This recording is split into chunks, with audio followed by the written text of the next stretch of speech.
Welcome to Good Causes for Africa with everybody.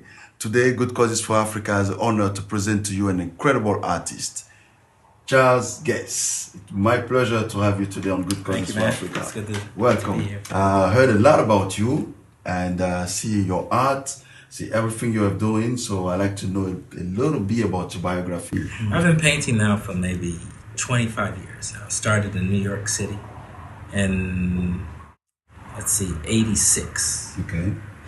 Earlier we saw one of your piece in the White House. Maddie and Michael Lawson, they are very big collectors of my work. Okay. And they were also doing a lot of fundraising for Barack Obama when he was in Senate. And you're a Goodwill ambassador of a country called the Gambia. That's right. I love the Gambia. How did you become a Goodwill ambassador? We have a mutual friend or acquaintance with the president of the Gambia. Okay.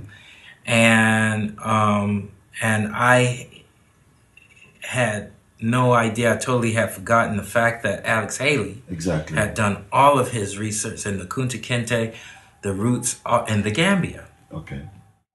So that was divine intervention there. I mean, I was invited to the Gambia for the Independence Day last year. Yes. And the president, Yahya Jammeh, was bringing people from all over to help celebrate the independence of the Gambia from the British. Okay. And so he saw my cotton series and he sent for me to come to the Gambia. I didn't believe it at first. Yes. But then I was standing here in my studio here and there's a ticket to the Gambia. And I was like, oh my God, you know, I was like really floored, man. And and so what happened was I didn't want to go there empty-handed. Yes. You know, so I created a painting of him, a portrait of him that I can give to him as a gift. As a gift, yes. To just say thank you so much, man. Exactly. Because I had never been to Africa. This was my first time. Wow. Yeah, and it happened that it was just this great little country. Yes. And so, voila. Got there to this country, man. It was just absolutely... First impression. My first impression?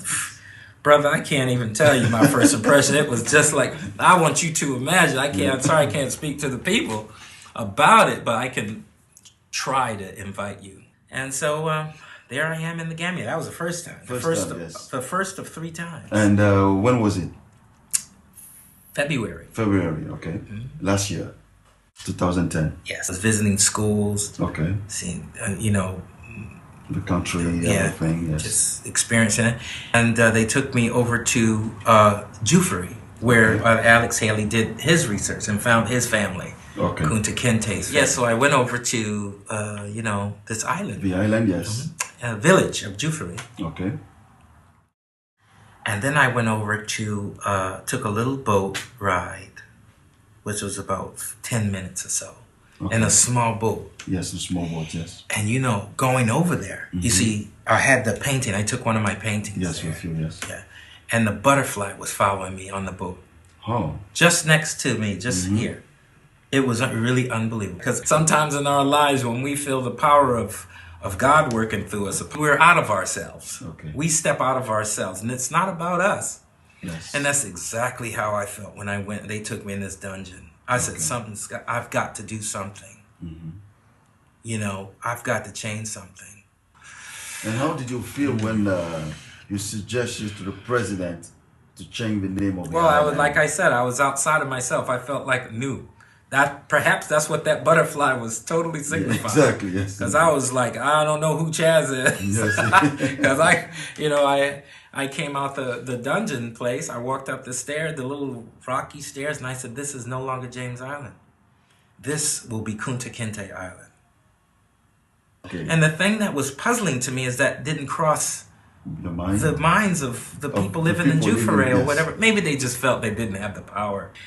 And I relayed the story to him, and the next day in the newspaper, it was in the newspaper that this one crazy artist from America, he wants to change the name of our island, right? So, exactly. I got to get busier now. It's true. You know, so my head, man, I can concoct this thing whereby, okay, not only do I want to change the name of the island, but now I'm seeing, I want to see a 30-foot bronze. Okay, 30-foot bronze of Kunta Kinte throwing the shackles into the Gambian River and reaching up to freedom. Oh, okay. You know, reaching up to the heavens. Exactly. To experience a higher evolution of life. Okay. And him emerging out of the roots of a baobab tree. Oh, okay. And so I came back and I started with the clay and modeling this thing. I wanted to be like the Statue of Liberty. Okay. That's why I wanted to be that big.